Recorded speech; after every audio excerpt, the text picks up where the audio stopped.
The Honest to God series with Aingeal Rose and Ahonu. You are all very, very welcome. I am Ahonu, and with me is my lovely Aingeal Rose. People are demanding answers. Basically exposing the truth. For us to explore in more detail today. This is the time period of truth being exposed, of all the unhealed stuff coming out. So make sure you tune in. You can subscribe on iTunes, Stitcher Radio, and on our website at worldofempowerment.com. Don't miss an episode. Hit the subscribe button now. You are very welcome. I am Ahonu, and with me is my lovely Aingeal Rose. And today we have decided to come back to Pilot Butte, which is in the centre, well, it's not in the centre, but it's within the city limits of Bend in central Oregon, and surrounded by a circle of volcanoes.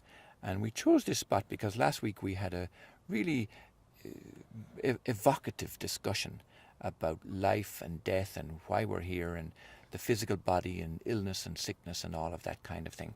And we wanted to explore it because we got a lot of feedback from it that was where people were willing us to encouraging us to explore it more because there's so much to it.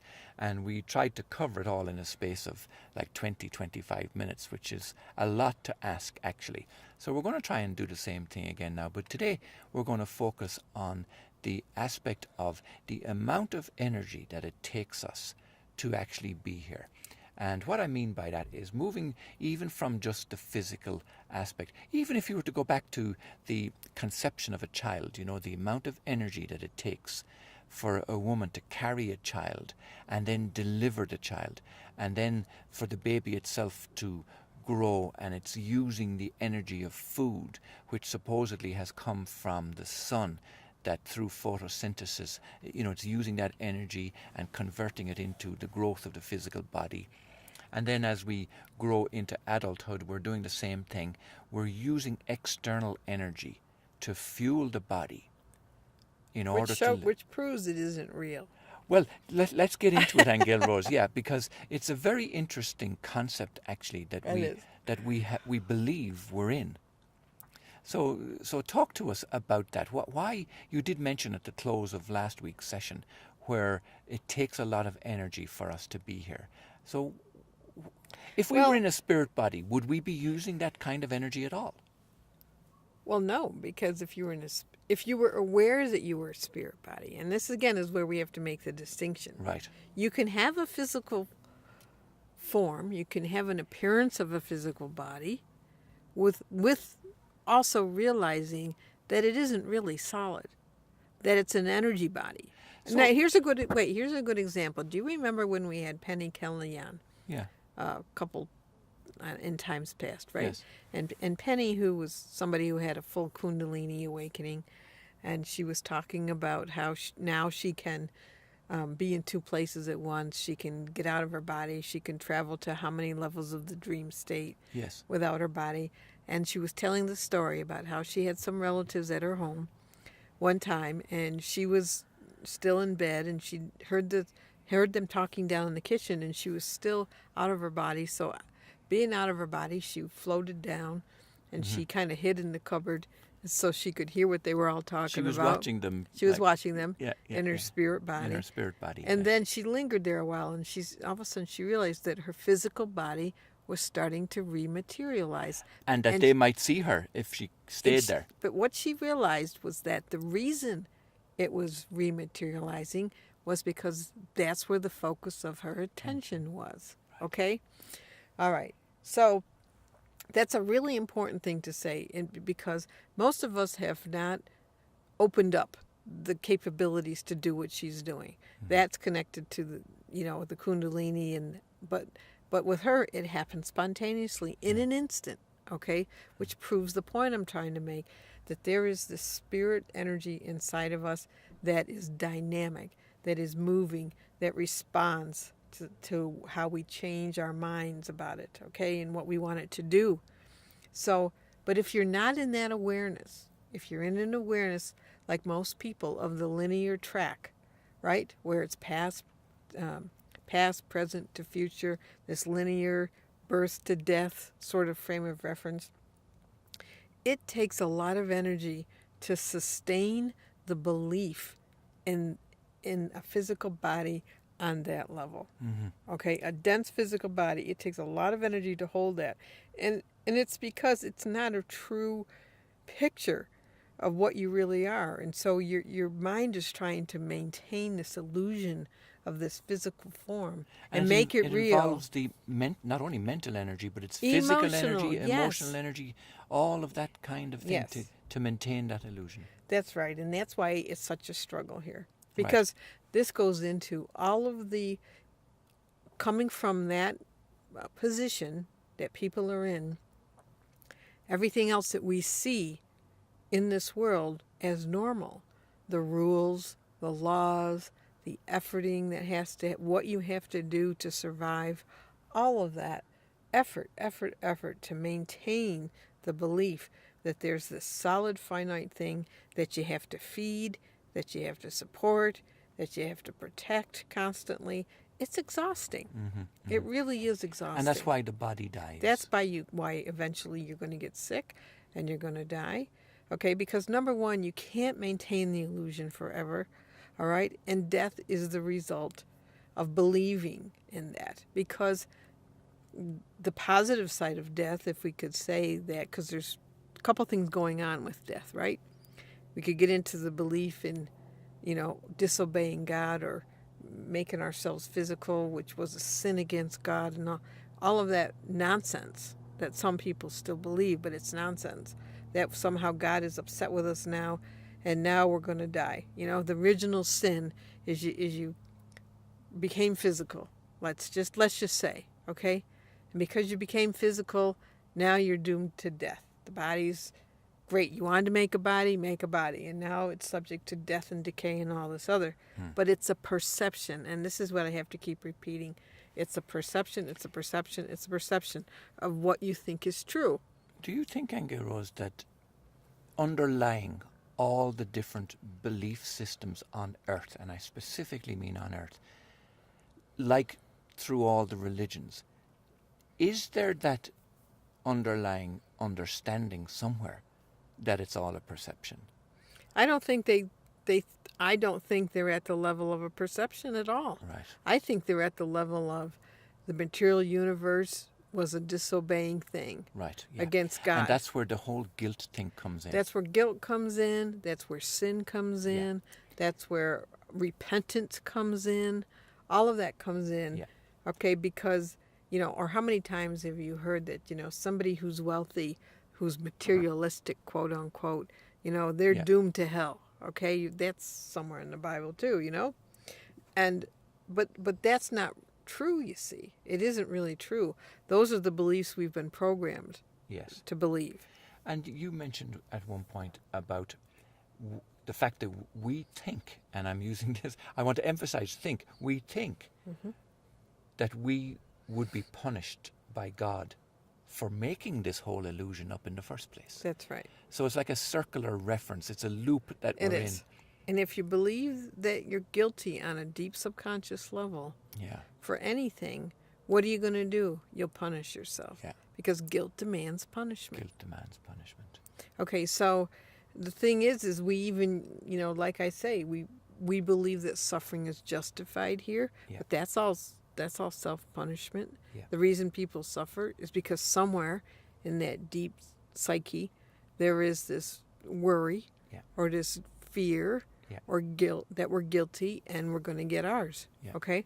Sooner or later. I remember, Aingeal Rose, many years ago, I didn't actually build the house. The shell was there already, but I did a lot of work in the house, so I totally transformed it, And I was so very proud of my work that I didn't want to let it go. I found it very difficult to sell it because I felt I made it, you see? So what I'm getting at is, do you think that we don't want to give up this illusion because we've made it and we've made such a good job of it? So we don't want to relinquish our ownership of this body or our ownership of this illusion? Well, I think we're worried that we'll be annihilated if we do. I think we worry about if we give it up, there's nothing going to be there. And we won't even be there. We'll have no identity at all if we give it nothingness, all up. yes. Because we truly believe our identity is our body. So if we give up the illusion of believing in that and believing that this physical world is real, again, in the sense that it's solid and fixed, I have to be clear, we're not making this world wrong. Yeah. It's enjoyable. But if you can look at it from a different perception, one that's fluid, one where things aren't set in stone, one where miracles can happen. Well, what is a miracle? A miracle is a shift in perception that causes an instantaneous effect in the outer reality. That's a miracle. A shift in perception that causes an instantaneous change in the outer reality despite the law of physics. That's a miracle.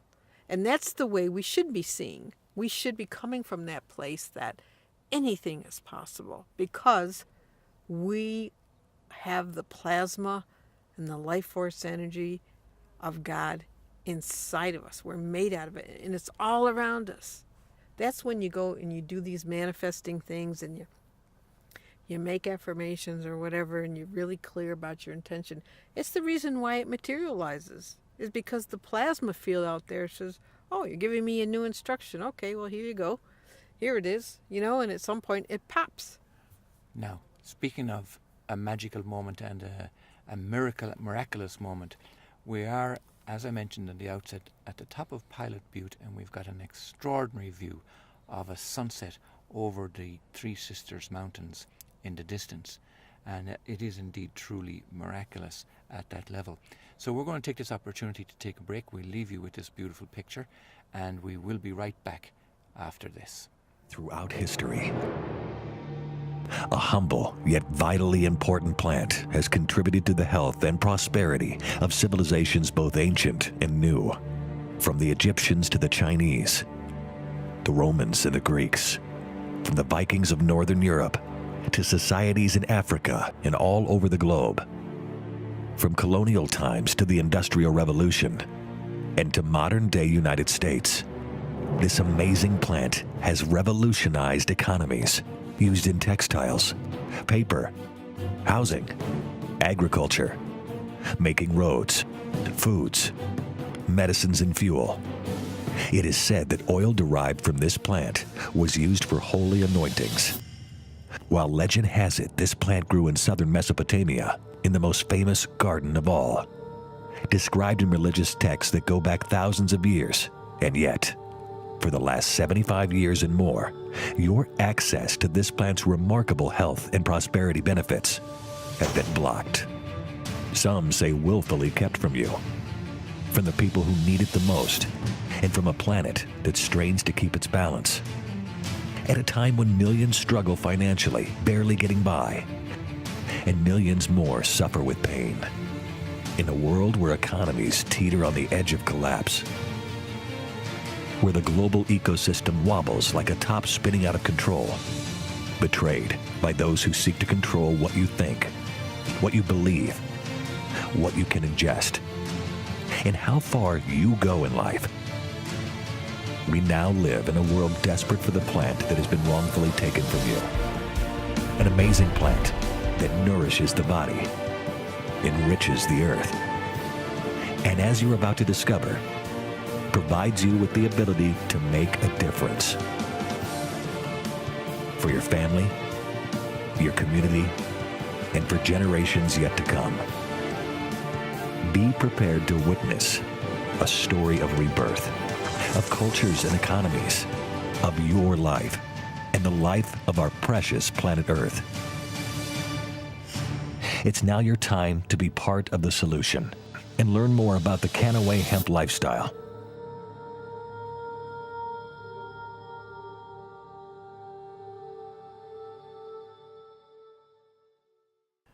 Okay, you're very welcome back. You're listening to myself, Ahonu, and to Aingeal Rose.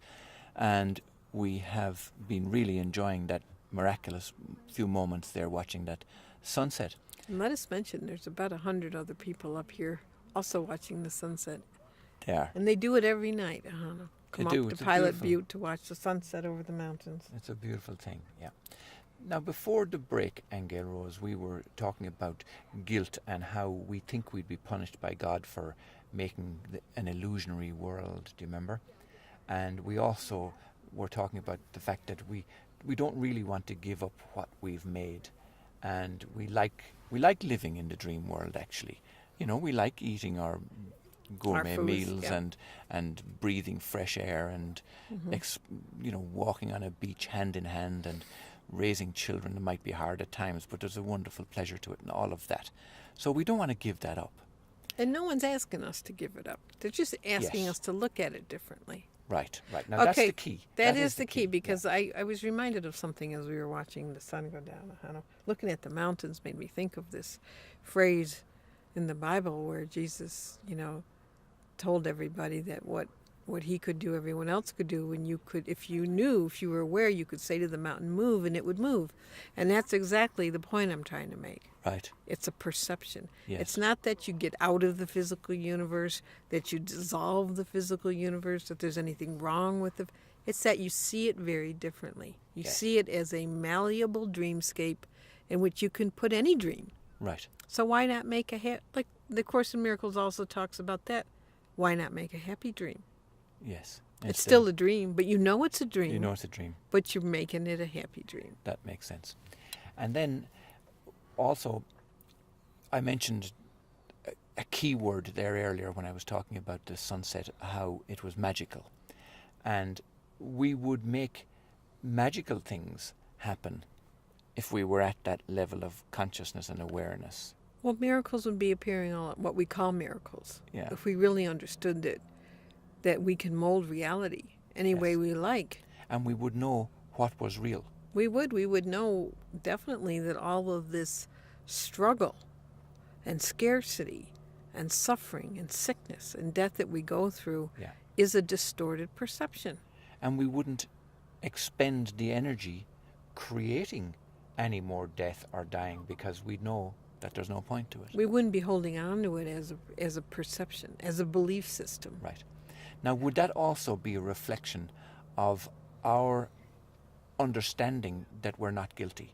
Like, do you think they go hand in hand? That the more we realize that we're not guilty of anything at all, that's the realization that lifts us out of the illusion, lifts us out of the illusion. Absolutely. Absolutely. Okay, because once especially if you can embrace that you literally are the God force, you're made up of it. You're literally made up of it. Okay, your body is composed of the waters of life. Your spirit is there in the form of electricity. Okay, it's in your body. You are a living plasma field that can change the quality of it anytime you realize. And I think that's the key. And I'm not saying that's easy, because we really are talking about, a very ingrained beliefs in this reality in terms of it being fixed and us being limited. So we're talking about being able to embrace the truth of you, which is that you're a living God creation. Okay, literally. We are divine fluid, Divine fluid flowing the through water and the life. you. We are the water and the life. We are the waters of life. You can change the quality of water within yourself. You can tell it to be different. So here's the thing too, we've talked about this a lot as well, about the scientific studies where they've proven that water holds memory, right? Yes. Or when we go collect the waters from different places and we ingest them, The sacred earth water. you get to experience what that being is, because you're in the water of it, right? Yes. The memory of what it is in there. So it's the same with ourselves. Okay, we are living, and what we think we are is what those water crystals in our body turn into. Okay, here are some of the points that we've covered. Over the last 2 weeks, actually, we've covered a lot, and I'm just going to give you a few quick bullet points out of this. That paying attention to life force energy molds it, and it does exactly what we want it to do. It is free and it's a clean life force energy. It's the magic of life. It is the God within. It's unlimited, It's unlimited. abundant. Yeah. And when we understood that, then there's no need to consume other life forms in order to live. That is true in truth, but we have to be careful that we're also not recommending that people stop eating, because this shift in perception has to be really, really deep. Yes. You have to really understand it. And there are people on this earth that are breatharians, but there are people also who've tried to be and have starved to death. So we have to caution people about that. Yeah, yeah. Indeed, we have to caution people about realizing, coming into realizations, because it really shakes up your entire belief system about everything. It does. Everything across the board. There's a word of warning here. That's right. What we're saying really would shift your whole perception Yeah. of everything on earth. Yeah. Why you do what you do, why you believe what you believe, what you think about yourself. Like I say, science, genetics, physics, all of it. We also talked about the divine fluid. When we were talking about water, you said that we are the waters and the life, and we are the fire, the electricity. We are the life principle in action. It's just that we forgot ourselves, and that we think we are something that we are not. And we believe that we're finite and that we're solid, and that we are material, and that we need other physical things to keep us alive. So isn't it interesting, though, when you read out something like that, or you listen to it being said, that it kind of shocks you into thinking about it more deeply and coming into a... I'm sure there'll be many of our listeners are saying, that makes sense, I could go along with that. And this is what happens, that it's like this little triggers of awakening that make sense, because we're too dynamic. We're too dynamic and too powerful to continue to live in an illusion. That's right. Yeah, yeah. And we expend so much energy doing Expend it, so much energy. trying to keep it real. Yeah. And the belief, we've created the belief that we've made ourselves finite and solid, where in fact we are infinite and... In fact, part of the realization today was that you can't materialize yourself. You cannot materialize yourself because you are pure spirit. Yeah. You could make an appearance of something, Yes. but you can't make it be so. Wow, isn't that very strong to even contemplate that fact? Yeah. And of course, on the level of the physical body, we're upset by this, because we age and die, because we believe this, and that we believe that we have no life force supply of our own. We believe that we've cut ourselves off from the vital life force energy, and we believe that we have, of course we have forgotten that we are the God within, and we believe that we are alone on this world, in this world, and in the universe. We feel that sense of separation and isolation and individuality. Right. So we're not connected to everything. And you know, one of the biggest illusions that I've heard across the spiritual community, especially, is that truth is different for everybody. Yes. And it's not.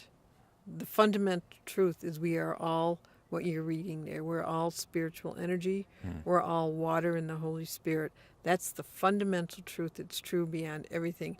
What they're talking about is that each person can choose to have different perceptions and make their reality as they see it. Yes. But it doesn't make the fundamentals of them not true. You said that there is no outside world apart from our own imagining, and that all of this is a distortion of our thinking.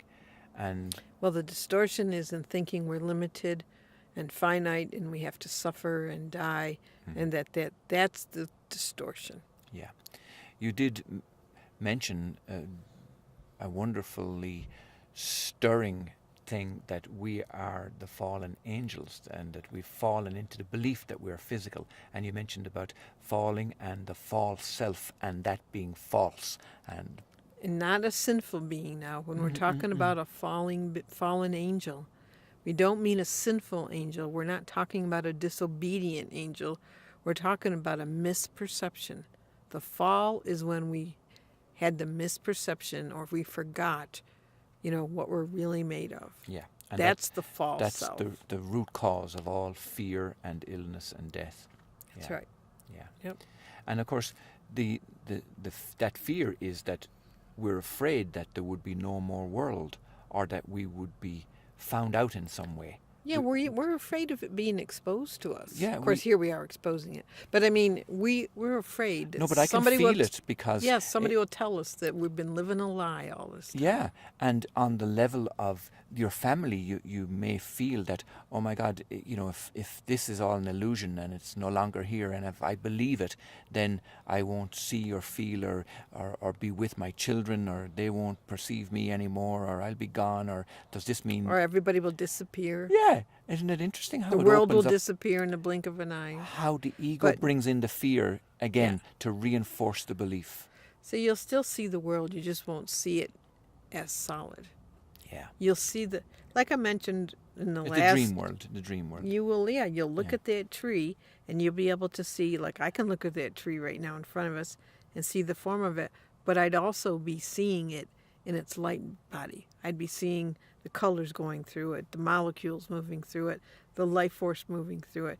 That's when I see the real world. We would create magical things when we realize this. And I'm going to read 2 or 3 more lines, Aingeal Rose, that you wrote that I think are really, they're fabulous for us to use to bring this session to a conclusion. And it is that we would create magical things instead. We would know what was really real. We wouldn't create any more death or dying because we'd know there's no point to it. We'd realize we're not guilty. And finally, we would be truly free. That's right, Ahonu. So until next week, folks, you've been listening to myself, Ahonu, and to my beautiful Aingeal Rose. See you next week. Bye-bye.